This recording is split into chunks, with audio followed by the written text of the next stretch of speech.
Allez, c'est jamais une vidéo très simple à tourner, mais malheureusement, post-WrestleMania, nous avons eu droit à la nouvelle vague de licenciements du côté de WWE. Alors des vagues de licenciements à la WWE, c'est pas la première fois que ça arrive, il y en aura certainement d'autres, mais on s'était habitué depuis l'avènement de Triple H, de TKO, à vivre des vagues de licenciements un peu moins lourdes. On était plus sur des vagues de 2-3 noms, avec souvent des contrats non renouvelés, et dans le contexte actuel, avec une WWE qui prospère et qui étale ses richesses, qui étend également ses solutions de booking avec la création de nouveaux programmes comme WWE Evolve, son partenariat avec TNA qui a pu faciliter un certain turnover du côté de NXT, ou encore on s'en doute avec la récente acquisition de AAA qui allait fatalement donner des opportunités à certains catcheurs de WWE d'aller performer du côté du Mexique. Et bien dans la soirée du vendredi 2 mai 2025, peu avant que SmackDown ne débute, Fightful Select ou encore PW Insider nous ont révélé une liste progressive d'un total de 14 noms. Des catcheurs en provenance de NXT, des catcheurs du main roster et certains noms assez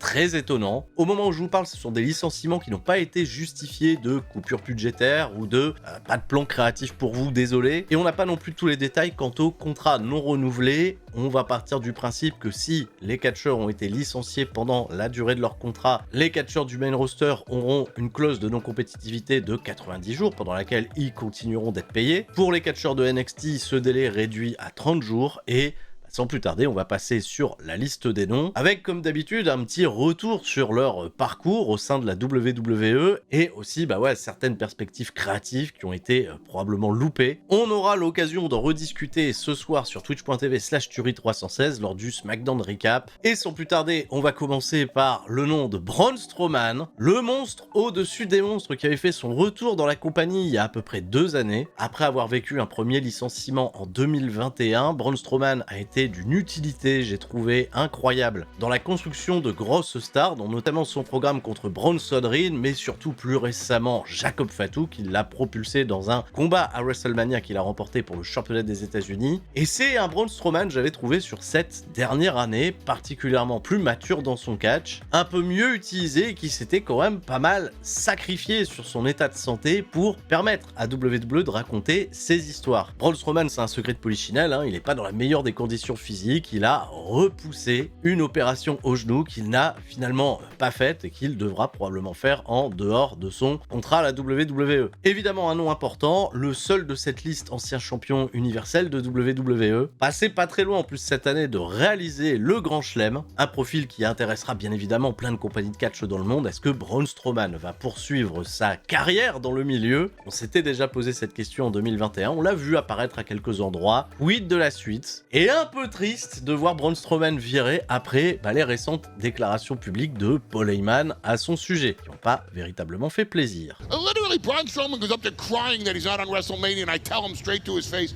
he's not on WrestleMania because he sucks.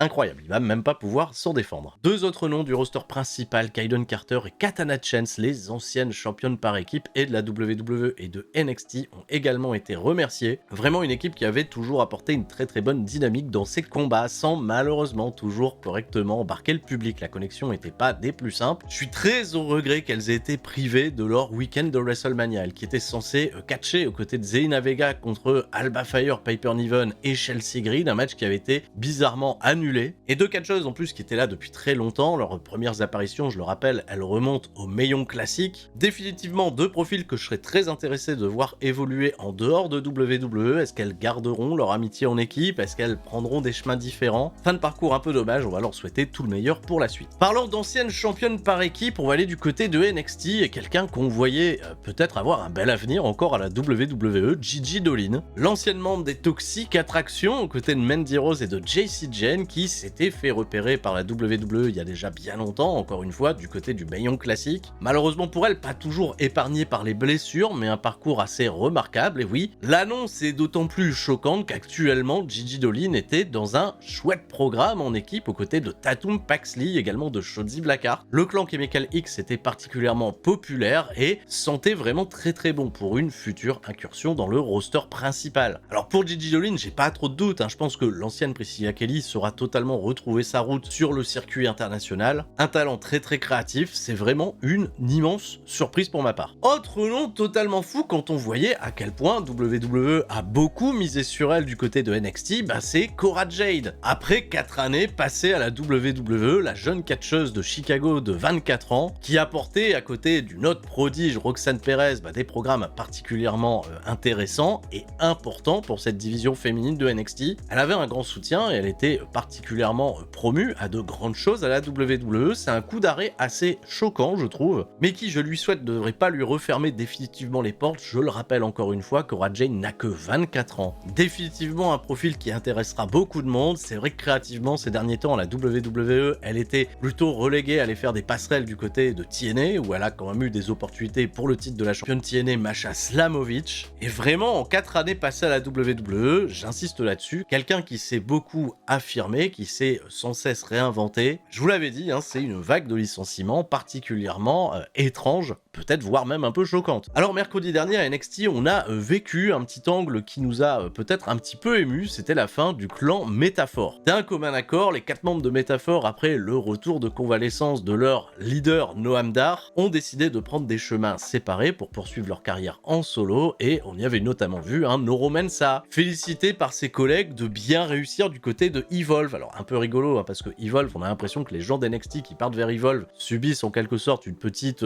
dévaluation. Une Lash Legend qui a dit à sa partenaire historique Jakara Jackson qu'elle avait peut-être des ambitions en solo et des accomplissements à aller chercher. Et bien malgré le step-up de Jakara Jackson, elle fait partie également des noms licenciés par WWE. C'en est terminé pour l'ancienne bodybuildeuse de 30 ans. Après quelques incursions en plus de ça dans le roster principal qui donnait pas mal de fraîcheur dans cette division par équipe féminine, une catcheuse qui a fait beaucoup de progrès. Je vais vraiment lui souhaiter le meilleur pour l'avenir et je suis assez curieux d'en voir un petit peu plus parce qu'elle avait vraiment un star power non négligeable et opportunité je trouve totalement loupée de déjà la séparer de Lash Legend avant d'essayer de poursuivre une vraie écriture peut-être dans le roster principal, un roster principal qui leur tendait les bras. Et de ce fait, si Noam Dar est revenu à la WWE, pour Oro Mensah malheureusement c'est le coup d'arrêt. T'as beau réussir à Evolve comme te l'ont dit tes anciens partenaires, Oro Mensah malheureusement la route s'arrête ici, licencié par WWE, l'un des rescapés du programme NXT UK, qui a toujours été une bonne main dans les programmes de WWE. J'ai toujours un excellent souvenir de son programme avec Holly Ethan Page. Malheureusement pour Oro Mensah, ça s'arrêtera ici, il redeviendra peut-être Oliver Carter sur le circuit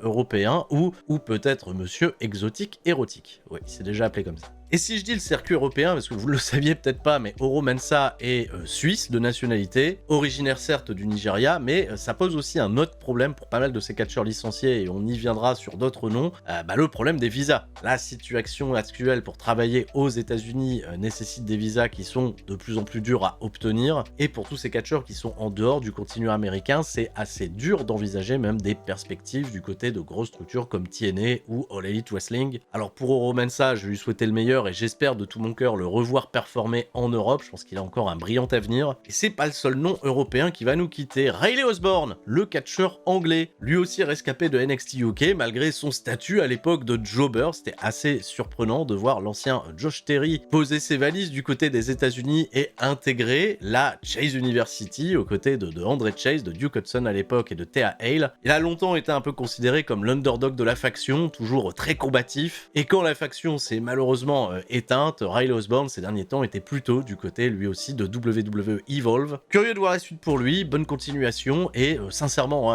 Riley Osborne une plus-value sur le circuit UK, j'espère très fort le voir avoir un nouveau break de ce côté-là. Il n'a pas passé longtemps non plus à la WWE et il est encore assez jeune. En revanche, ces trois-là, c'est certainement des vétérans maintenant de la WWE, c'était déjà des vétérans du circuit UK. C'en est fini pour les 3 membres de Gallus qui ont connu du succès aux États-Unis, en Europe, multiples champions par équipe et un Joe Coffey qui a emmené son frère Mark Coffey et Wolfgang dans de gros programmes du côté de NXT. Ce trio a clairement été une pierre angulaire à amener des talents à dépasser leur statut à la WWE, à construire justement l'avenir. On se remémorera aussi leur utilisation en tant que sparring partner pour The Rock dans la préparation de ce retour à WrestleMania 40. C'est pas un truc à enlever de leur CV, loin de là. Mais malheureusement, ça leur aura pas donné une immunité. Fin de parcours pour Gallus, un super thème d'entrée et fatalement là aussi, il y aura une sacrée plus-value pour le circuit UK s'ils font leur retour là-bas. On repasse aux États-Unis avec Eddie Thorpe, Carl Fredericks, malheureusement licencié lui aussi. Alors là aussi, c'est très surprenant étant donné que Carl Fredericks, je suis désolé, malgré ces quelques années passées à la WWE, j'ai toujours eu du mal à l'appeler Eddie Thorpe. L'élève du Hayley Dojo, formé par New Japan Pro Wrestling et Katsuyori Shibata, a eu quand même pas mal de programmes très importants du côté de NXT, un statut de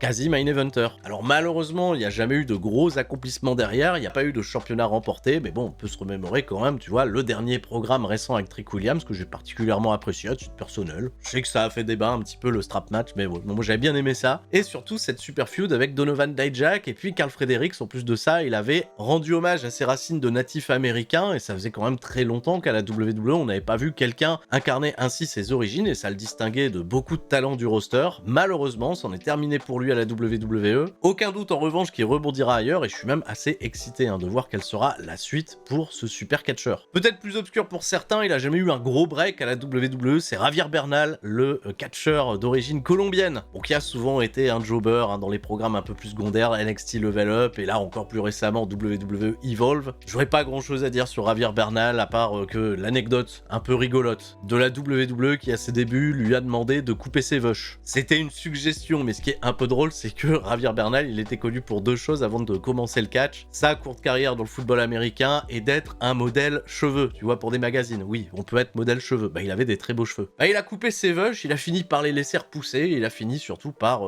être licencié. Je suis un peu triste pour Javier Bernal, je sais pas s'il restera motivé à l'idée de rester dans le monde du catch, je lui souhaitais tout le meilleur. Et je vais parler des deux derniers noms, et là ça va à nouveau concerner le roster principal, et ces deux noms qui, ouais, m'affectent encore un peu plus. Allez, Shayna Baszler. Alors là, il y a eu un fumble de terrible avec Shayna Baszler. Je crois que ça fait 5 années que je suis en boucle sur l'immense loupé autour de Shayna Baszler, qui avait été avant 2019 une championne NXT irréprochable. Vraiment à l'époque un run hyper solide avec la construction de nouvelles stars, des challengers qui n'arrivaient pas à la battre. Elle était une véritable machine et son parcours jusqu'en finale du premier million classique l'avait vraiment solidifié dans ce statut. Son background dans le MMA qui avait toujours été mis à bonne contribution jusqu'à ce qu'elle soit aux mains créativement de Vince McMahon, qui l'a très vite fait s'effondrer face à Becky Lynch et qui ne lui a plus véritablement rien donné à part des rôles un peu secondaires dans la division tag. Et vraiment à plein d'endroits une excellente main, une Shayna Baszler qui en plus de ça étonnamment avait re-signé avec la compagnie au courant de l'année passée. Un dernier duo je trouve qui a été hyper mal exploité avec Zoe Stark et une catcheuse d'expérience de 44 ans qui aurait aussi pu apporter pas mal de choses je pense en coulisses à la WWE. Alors je suis très loin d'imaginer que ça sera la fin pour Shayna Baszler, que c'est la fin de sa carrière dans le monde du catch. Vraiment merci, bravo pour tous les services rendus et un goût amer au vu de ce qui avait également été dit sur elle au courant du Roast of WrestleMania. Enfin, dernier nom, et ça je pense que c'est le pire des coups de tonnerre, et oui, Dakota Kai. Oh punaise, Dakota Kai. Alors là on s'est loupé. WWE, qu'est-ce qui vous a pris? Pourquoi mettre fin au contrat de Dakota Kai? Pourquoi l'intégrer à cette liste quand on voit, tu vois, le soutien, le fan following sur les réseaux sociaux, c'est invraisemblable, tu vois.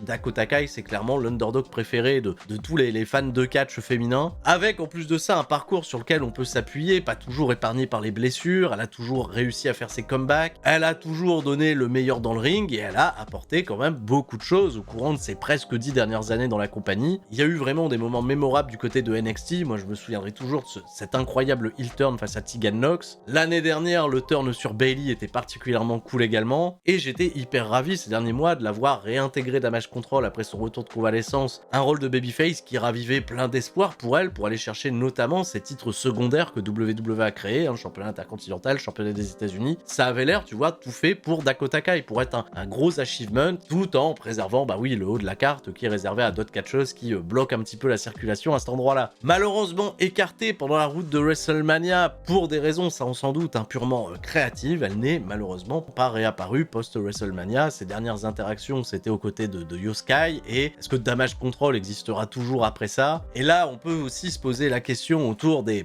fameux visas, parce que Dakota Kai est native de Auckland en Nouvelle-Zélande, viande, et même tu vois pour des compagnies comme TNA ou All Elite Wrestling, bah c'est pas forcément très simple, très facile d'obtenir des visas de travail pour des catcheurs étrangers. Alors évidemment, hein, le sujet des visas, c'est pas un sujet bloquant, elle va recevoir des offres, apparemment on rapporte déjà qu'elle aurait des offres pour aller catcher dans plein d'autres compagnies. Je pense que Dakota Kai, elle a vraiment l'occasion d'aller briller en dehors de WWE et d'obtenir ce qu'elle a mérité, à savoir, peu importe la compagnie, un titre majeur de championne et aussi plein de nouvelles adversaires à l'affronter. Je rappelle, hein, tu vois, une Dakota Kai, elle a été faire ses armes du côté du Japon pendant des années. Clairement, tu vois, c'est une expression que j'aime bien dire. Dakota Kai, c'est une catcheuse qui aime le jeu, ça transpire le catch, ça transpire les meilleures intentions possibles envers cette discipline. Vraiment, tout le meilleur pour Dakota Kai, et je suis particulièrement, un peu tristouille pour elle, je vous le cache pas. Quid de la suite, bien sûr. Est-ce que cette vague de licenciements s'arrête ici? Est-ce qu'il y aura d'autres noms qui sortiront au courant du week-end ou peut-être des jours à venir? Ce que j'ai beaucoup apprécié, c'est qu'il y a beaucoup d'anciens catcheurs de WWE qui ont été licenciés, qui en ont profité pour communiquer sur il est possible de réussir sa carrière dans le catch en dehors de WWE et de se réinventer. On le voit chaque jour dans des compagnies comme All Elite Wrestling, comme TNA, sur les indies, au Japon, il y a eu quand même beaucoup de messages de soutien, et vraiment je vais rester là-dessus. Moi, mon attitude elle est purement positive, je vais souhaiter que le meilleur à toutes ces personnes qui viennent